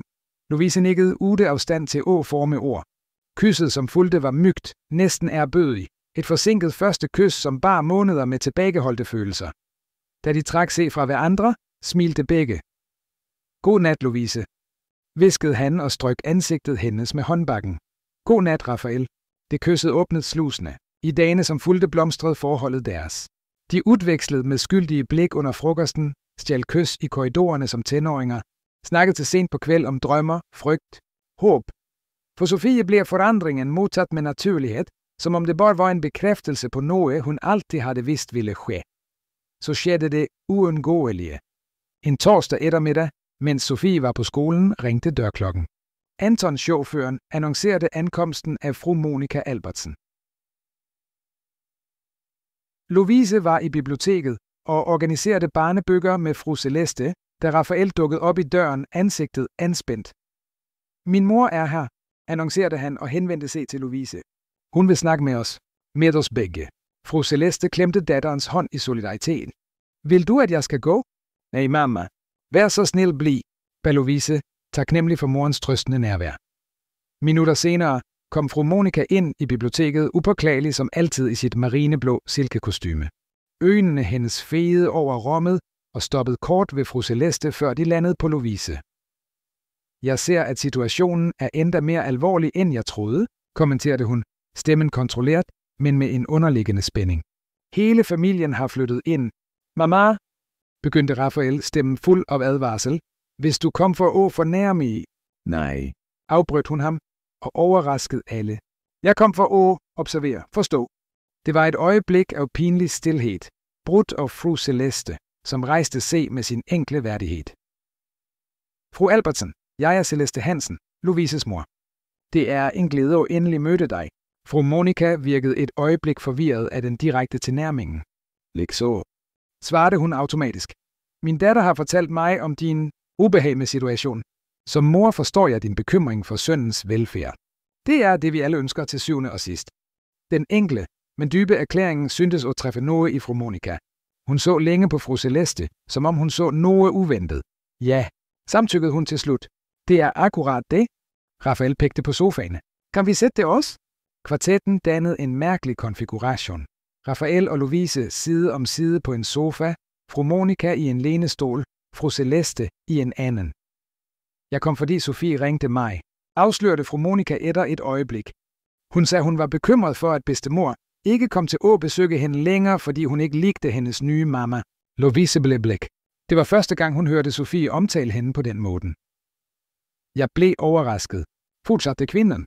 Ikke af Sofies følelser, som altid har været åbenbare, men af enkelheden, hun ser situationen med. For hende er det så klart. Du elsker hende, sønnen min elsker hende, og det burde være nok. Rafael klemte diskret Louises hånd. Og er det ikke? Spurgte han. Fru Monica sukkede dybt. Rafael, du ved like godt som jeg, at verden derude ikke er som en 6 år gammel jentes beskyttede univers. Det er konsekvenser for din valg. De snakker allerede i sociale kretser. Partnerne dine spørger. Lad dem snakke, afbrød Rafael bestemt. Når det gælder partnerne mine, har mit arbejde og min kompetence ikke ændret sig. Hvis nogen af dem har et problem med mit personlige liv, er det kanskje på tide at revurdere disse partnerskabene. Er du villig til at risikere alt, du har bygget? Vantroen i fru Monicas stemme var håndgribelig. Jeg risikerer ingenting, som virkelig betyder noget, svarede han med overbevisning. Tværtimod, jeg bygger endelig noget ægte. Fru Monica vendte opmærksomheden mod Louise. Og du? Er du klar over verden, du går ind i? Forventningen er dømmekraften. Hvor frænde du må gøre? Det var spørgsmålet, Louise frygtede, men vidste hun måtte møde. Fru Albertsen, jeg mistede min 3 år gamle datter til en grusom sygdom. Jeg tilbragte 9 måneder med at se hende lide, ude af stand til at gøre noget andet end at holde hånden hendes. Efter det, tro mig. Andres meninger virker ubetydelige. Afsløringen om Beate overraskede tydeligvis fru Monica, som ikke klarede at skjule chokket i ansigtet. Jeg vidste ikke. For mennesker ved, svarede Louise forsigtigt. Det er ikke noget, jeg deler let, men jeg vil, at du skal forstå. Jeg er ikke med sønnen din for penge, social position eller noget materielt. Jeg er med ham, fordi jeg uventet fandt nogen, som får mig til at tro, at livet kan være vakkert igen. Stilheden, som fulgte, var tæt, næsten håndgribelig. Fru Celeste tørkede diskret en tårer, mens Rafael klemte Louises hånd hardt, som om han ville absorbere en del af hendes smerte. Jeg forstår, sagde fru Monica til slut, stemmen hendes mygere. Hun så på Rafael. Faren din ville have forstået det bedre end mig. Han var altid mere romantisk. Det var første gang Louise hørte fru Monica nævne sin afdøde ægtemand. Jeg kan ikke love, at det bliver let, fortsatte kvinden og rettede sig i lænestolen. Jeg kan ikke love, at jeg vil acceptere alt umiddelbart, men jeg kan love, at jeg vil prøve at forstå for Sofie, for dig. Hun tog en pause og så direkte på Louise. Og kanskje med tiden for dig også, frøken Hansen. Det var mere end nogen af dem havde forventet. Ikke en entusiastisk velsignelse, absolut, men en dør på glødt, en mulighed. Tak, mamma, sagde Rafael synlig rørt. Det betyder mye for os. Vel? Fru Monica rejste sig og strøk det upåklagelige antrækket. Jeg antager, at Sofie snart kommer hjem fra skolen. Jeg vil gerne se hende, hvis der ikke har noget imod det. Selvfølgelig, svarede Louise og fandt styrke til at smile. Hun har savnet dig. Da fru Monica gik for at vente på barnebarnet i indgangspartiet, akkompagneret af Rafael, klemte fru Celeste datteren. Du var fantastisk, hviskede hun. Beate ville være så stolt af dig. Omtalen af datteren, vognligvis en udløser for smerte, bragte denne gang en mærkelig følelse af fred. Kanskje, tænkte Louise, var det muligt at bære de døde i hjertet, uden at vægten hindrede en i at gå videre. Den kvælden, Etter at Sofie havde sovnet etter en livlig liggestund med bedstemoren, som tydeligvis havde anstrengt sig for at være venlig mod Lovise og fru Celeste, fandt Raphael Lovise på verandaen, observerende byens lys. Er du okay? Spurgte han og sluttede sig til hende ved rækværket. Overraskende nok, ja, svarede hun og lagde hovedet på skulderen hans. Hvordan din var? Mere rimelig end jeg forventede. Raphael lå forsigtig. Tro mig, ingen blev mere overrasket end mig. De var stille i nogle minutter, bare og nødt nærheden til hverandre. I dag, da hun nævnte Sofie, som refererede til dig som nye mamma, begyndte han nølende. Hvordan følte du dig? Spørgsmålet tog Lovise på sengen. Det var noget, hun havde tænkt på, men ikke haft mod til at udtrykke. Skræmt. Indrømmede hun ærligt, glad, trist, alt på en gang. På grund af Beate? Ja, delvis. Jeg føler mig, som om jeg ikke forråder hende akkurat, men gå videre. Fuldførte Raphael forsigtigt. Ja, og jeg er også red for ikke at være det, Sofie trænger. Hvad om jeg skuffer det af begge? Raphael snudede sig for at se på hende og holdt ansigtet hendes mellem hænderne. Umulig, erklærte han med overbevisning. Du er allerede akkurat det, vi trænger. Det eneste spørgsmålet, som genstår, er vi det, du trænger? Lovise smilte og kendte en sikkerhed vokse i sig. Den samme sikkerheden, som Sofie syntes at have haft fra begyndelsen. Ja, svarede hun enkelt. Det er så det. Kysset, som fulgte besælet et uudtalt, men dybt følt løfte. Et løfte om at prøve, at stole på, at bygge noget nyt sammen, uanset hvor mange hindringer de fortsat måtte møde. Høsten i Oslo kom med kalde vinder og nye ændringer. 3 måneder havde gått siden fru Monikas besøg i Albertsen herskabshuset, og Lovises liv havde forvandlet sig på måder, hun aldrig ville have forestillet sig. Sofie kaldte hende noget åbent for Lumama, et kærligt kaldenavn, som dukkede op spontant, og som til Lovises overraskelse ikke havde bragt den smerten, hun forventede. I stedet, hver gang hun hørte ordet fra den lilles læber, følte hun en blanding af taknemmelighed og ansvar, en daglig påmindelse om pladsen, hun nå indtog i den familiens liv. Fru Celeste havde blomstret under behandlingen fra kardiologen anbefalet af Raphael. Med rigtig behandling havde helsen hendes forbedret sig betydeligt, noget som gjorde, at hun kunne deltage mere aktivt i hverdagen i herskabshuset. Hun havde udviklet et usandsynligt venskab med Rosa, husholdersken, som hun tilbragte timer med at udveksle opskrifter og livshistorier med. Når det gjaldt Raphael og Lovise, havde forholdet deres naturligt udviklet sig til noget dybt og solid. De skjulte kyssene og natlige mødene i biblioteket havde givet plads til en behagelig intimitet. Et partnerskab, som manifesterede sig i de små tingene. Kaffen tilberedt akkurat slik, han likte den om morgenen. Hånden han som fandt hendes under bordet under middager. Den tavse udvekslingen af blik, som gjorde ord unødvendige. Det var fortsat udfordringer, selvfølgelig. Helene fortsatte at holde afstand, dukkede bare op ved uundgåelige anledninger og behandlede Lovise med en isende høflighed. Nogen af Raphaels mere konservative partnere havde udtrykt bekymringer over hans nye familiesituation, bekymringer han havde afvist med en overraskende fasthed for en, som tidligere altid havde været så optaget af facader. Og så var det de andre møderne på Sofies skole, en liten hær af perfekt stelte kvinder, som så på Lovise med en blanding af nysgerrighed og foragt, når hun hentede Jenta. Rygtene florerede, at hun var en svindler, at hun havde forført Raphael, mens kona var borte, at hun sandsynligvis ville blive erstattet, så snart han blev leg af nyheden. Lovise havde lært at ignorere de fleste af disse provokationerne, men nogen traf hende dybere, end hun ville indrømme. En specielt vanskelig eftermiddag. Etter har hørt 2 mødre kommentere hørbart om barnevagter, som sover med cheferne. Hende kom hun hjem i stilhed, ansigtet lukket. Raphael mærkede umiddelbart, at noget var galt, da hun kom ind på kontoret, der han jobbede. Hvad skete? Spurgte han og rejste sig for at møde hende. Ingenting, løj Lovise og tvang frem et smil. Sofie er på rummet sit og gjorde lektierne. Raphael smalnede øjnene og studerede hende. Lovise Hansen, du er en elendig løgner. Hvad var det? Hun sukkede og sank ned i en lænestol. Bare de samme gamle tingene. Mødrene på skolen. Kommentarer. Han knælte ved siden af hende og tog hændene hendes i sine. Hvad sagde de denne gang? Ingenting værd, Jenta, svarede hun og prøvede at virke stærkere, end hun følte sig. Jeg er dum, lad dette påvirke mig. Det er ikke dumt at føle sig såret, når folk er grusomme, sagde han forsigtigt. Men ved du, hvad som er vigtigere end deres mening? Hvad? Raphael smilte, det smilet, som altid fik hjertet hendes til at banke raskere. Meningen til en 6 år gammel jente, som i dag fortalte mig, ud af det blå, at du lager bedre pandekakker end skolekantinen, fordi du lægger kærlighed i dejen. Nævnen fik Lovise til åle. Spændingen løsnede.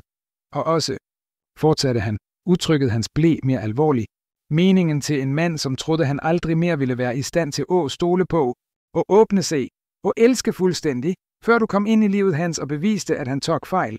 Han stak hånden i jakkelommen og tog frem en liten blå fløjelsæske. Jeg planlagde ikke at gøre dette i dag, indrømmede han, og virkede pludselig nervøs. Jeg havde en helt udarbejdet plan, som involverede restauranten, der vi spiste middag for første gang som mere en chef og ansat. Lovise så på æsken, derefter på Rafael. Hjertet hendes stoppede næsten. Rafael. Vent, lad mig gøre dette ordentligt. Behandler åbnede æsken for at afsløre en enkel, elegant ring. En delikat solitær på en hvidguldsbase. Ikke noget prangende eller iøjnefaldende. Akkurat den typen smykke Lovise ville brugt. Lovise Hansen, begyndte han, stemmen skalvligt. Jeg ved, at historien vor ikke er konventionel. Jeg ved, at vi fortsat vil møde udfordringer. Men de sidste månederne har du lært mig, at livet ikke trænger overleves i henhold til andres forventninger.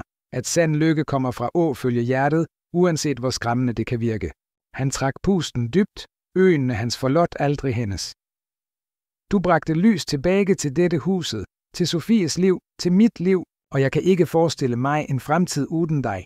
Så jeg spørger dig med al den kærligheden, jeg har i mig. Vil du give mig æren af at blive min kone? Tårne Lovise havde holdt tilbage flommet endelig over, men nå af en helt anden grund. Alt hun havde frygtet, al usikkerheden, virkede ubetydelig i møde med den sikkerheden, hun så i øjnene hans. Ja, svarede hun, stemmen næsten et hviskende. Ja, jeg vil gifte mig med dig. Smilet, som lyste op Rafaels ansigt, var hvert øjeblik af tvivl, hvert foragtfulde blik, hver slemme kommentar, hun havde måttet tåle. Han satte ringen på fingeren hendes, en perfekt pasform, og trak hende ind i et dybt kys fuldt af løfter. De blev afbrudt af et skarpt udråb fra døren. Sofie stod der, øjnene store af spænding. Du friede til hende, udbrød hun og hoppede op og ned. Du lovede, at jeg kunne hjælpe. Rafael lå og løftede datteren i armene. Beklager, prinsesse. Jeg klarede ikke at vente. Men du kan fortsat hjælpe til med at planlægge festen. Sofie så alvorligt på Lovise. Du sagde ikke sandt. Selvfølgelig sagde jeg, lille ven, svarede Lovise og strakte ud hånden for at vise ringen. Jenta studerede smykket med alvor. Den er pæn, papa, men den kunne have enhjørninger. De tre lå, og i det øjeblikket vidste Lovise med absolut sikkerhed, at hun havde fundet sin plads i verden, ikke i det luksuriøse herskabshuset, ikke i Albertsen etternavnet hun en dag ville bære, men i den lille familiekerne, de havde bygget sammen.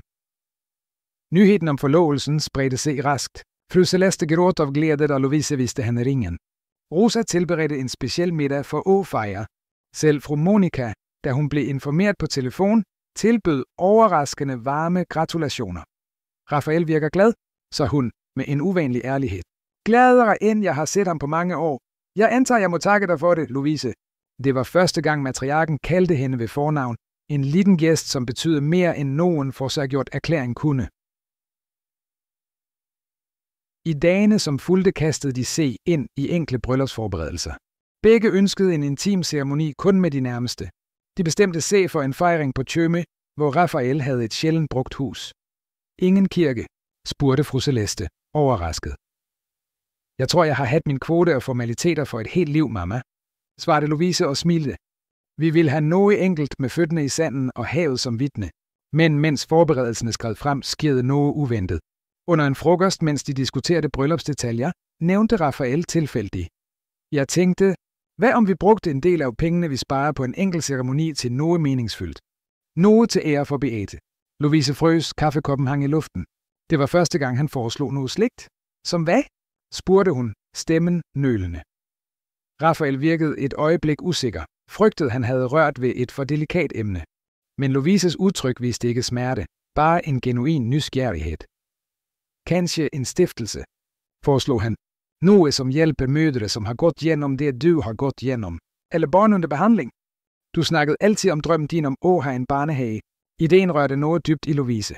I årevis, siden Beates bortgang, havde hun båret på følelsen af, at hun måtte forvandle smerten sin til noget konstruktivt, noget som ærede datterens minde.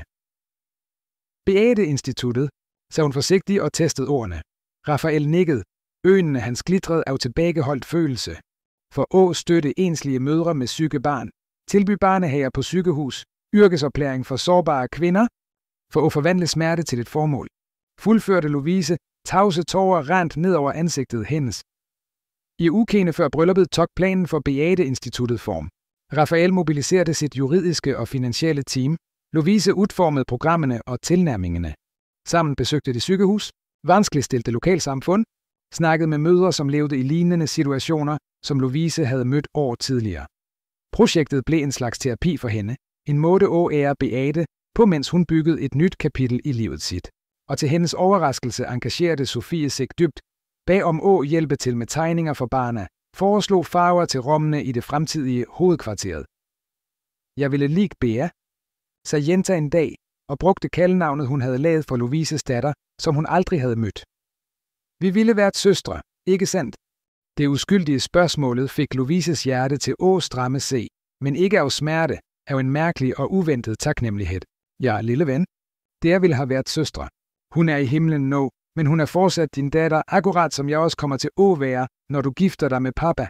Sofies enkle visdom efterlod ofte Lovise målløs. Hvordan kunne dette barnet forstå ting, som mange voksne aldrig ville forstå? Endelig, en solrig lørdag morgen, befandt Lovise sig på et rum i strandhuset, og så se i spejlet. Hun havde på se en enkelt hvid lingjole, som faldt myg til anklerne. Fødderne var bare, håret løst og kun prydet af en liten blomst. Ingen slør, ingen høje hæler, ingen af de traditionerne, som altid havde virket kunstige for hende. Fru Celeste kom ind, øjnene allerede fugtige. Du er vakker, min datter. Tak, mamma. Lovise smilte, overraskende rolig. Det var ingen nervøsitet, bare en rolig vished. Faren din ville været stolt, så fru Celeste, og rettede en hårlok på datteren. Av år ser den stærke kvinden du har blitt til trods for alt. Omtalen av faren, som havde forladt dem, da Lovise var tenåring, bragte ikke den gamle bitterheten. I stedet følte Lovise bare en vag nostalgi for det, som kunne have været. Jeg har dig, mamma. Det har altid været nok. Sofie kom løbende ind, iført en lyseblå kjole, hun selv havde valgt, med en kurv fuld af kronblader i hånden. Lu mamma, det er på tide. Papa venter allerede og virker nervøs. Lovise lå og tog Jentas hånd. Der er det bedst at ikke lade ham vente længere, ikke sandt? De 3 generationerne kvinder gik sammen gennem huset til døren, som førte ud til stranden. I det fjerne kunne Lovise se det lille lysthuset sat op på sanden, dekoreret med enkle blomster og bånd, som dansede i sjøbrisen. Bare 20 personer var til stede, familie, nogen nære venner, til og med Helene, som overraskende nok havde accepteret invitationen. Og der stod Rafael ventende med et nervøst smil, klædt i lyse bukser og en hvid skjorte med åben krave, så anderledes end de upåklagelige dressene, han brugte i hverdagen. Det var ingen brudemarch, bare lyden af bølgene og den mygge melodien fra en guitar spillet af en lokal musiker. Sofie løb foran og spredte farverige kronblader langs sandstien. Fru Celeste gik ved siden af Lovise, en konstant og trøstende tilstedeværelse. Da de kom til det improviserede alteret, strakte Rafael ud hånden til Lovise, øjnene hans glitrede af følelser. Du er perfekt, viskede han, og ceremonien var kort og personlig. De udvekslede selvskrevne løfter, enkle løfter om respekt, partnerskab, fælles vækst. Da ceremonilederen erklærte dem mand og kone, var kysset de udvekslede mygt, fuldt af tavse løfter. Sofie ventede ikke til de var færdige, men kastede sig mellem de to for en gruppeklem, som fremkaldte latter fra gæstene. Det var det perfekte billede af det, hun havde blitt. Ikke bare et par, men en familie. Modtagelsen, som fulgte, var like uformel som ceremonien. Bord på sanden, enkel, men delig mad, levende musik. Rafael overraskede Lovise ved at afsløre, at Beate-instituttet allerede var officielt registreret, hans bryllupsgave til hende. Hovedkontoret vil blive indviet om 3 måneder, forklarede han og gav hende en mappe med dokumenterne. I en renoveret bygning i Furuset nær der, du voksede op. Lovise kunne knap tro det. Drømmen hendes om at give tilbage til samfundet, som havde set hende vokse op, om at ære Beates minde på en håndgribelig måde, var i færd med at blive virkelighed. Takke, viskede hun, uden ord for at udtrykke dybden af sin taknemmelighed. Et af hvert som solen gik ned i horisonten og malte himlen med nuancer af orange og rosa, begyndte gæstene at sprede sig. Sofie havde sovnet i fru Celestes armer, udmattet etter en dag med fejringer. Rafael og Lovise gik langs stranden barbeint, bølgene slikkede fødderne deres. De stoppede et stykke fra festen, og så ud over det uendelige havet. Lykkelig, spurgte han og omsluttede hende rundt midjen. Mere end jeg nogen gang troede var muligt igen, svarede hun oprigtigt. Han kyssede hende forsigtigt, derefter vilte panden mod hendes. Dette er bare begyndelsen, vidste du det? Vi har et helt liv foran os. Lovise smilte og forestillede sig årene, som ville komme, udfordringene de sikkert ville møde, glædene de ville dele, familien de ville fortsætte og bygge. Et helt liv, gentog hun, og smagte på ordene hun engang troede hun aldrig mere ville udtale med håb. Jeg er klar. Et år senere, i en rolig park i utkanten av Oslo, satt Lovise på et teppe utbrett på grässet, og så Rafael og Sofie kaste frisbee nogen meter unna. Sofies latter genlød i ettermiddagsluften, blandet med fuglesang. Beate-instituttet fungerede for fuldt og havde hjulpet over 200 mødre i sit første driftsår.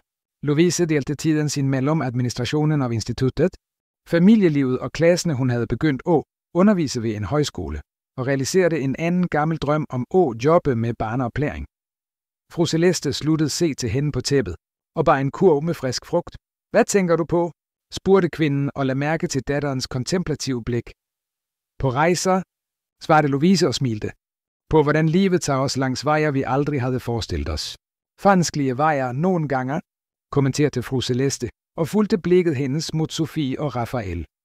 Ja, samtykkede Lovise, men som kan føre til fantastiske steder, hvis vi har mod til at fortsætte at gå. Sofie kom løbende mod dem, kindene røde af spænding.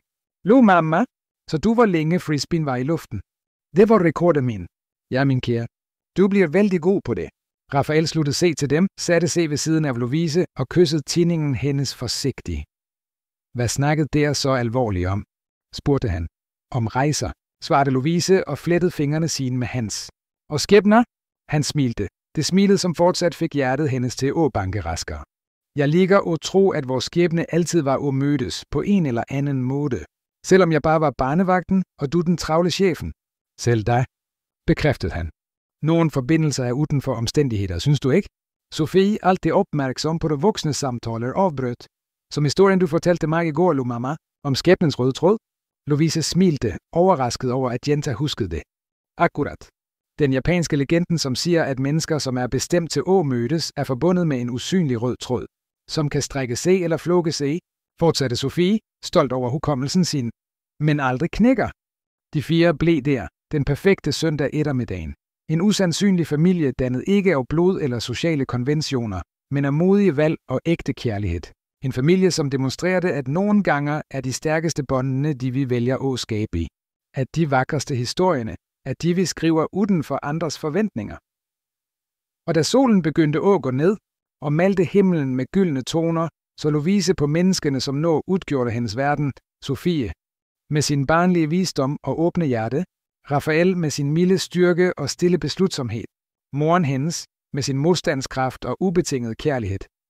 Hun havde mistet så mye, og en stund troede hun, at hun aldrig ville finde glæde igen. Men der, i det perfekte øjeblikket, forstod hun den dybeste sandheden af alle, at livet i sin uendelige visdom nogle gange tager med den ene hånden bare for at give rigeligt med den andre, og at ægtemod ikke ligger i at undgå smerte, men i at holde hjertet åbent til trods for den. Klar til at genkende skønheden, når den præsenterer sig, selv på de mest uventede steder, selv gennem øjnene til en 6 år gammel jente, som, med sin uskyld, lærte voksne at se forbi facader og at tro igen på kærlighedens transformerende kraft. Slut på historien.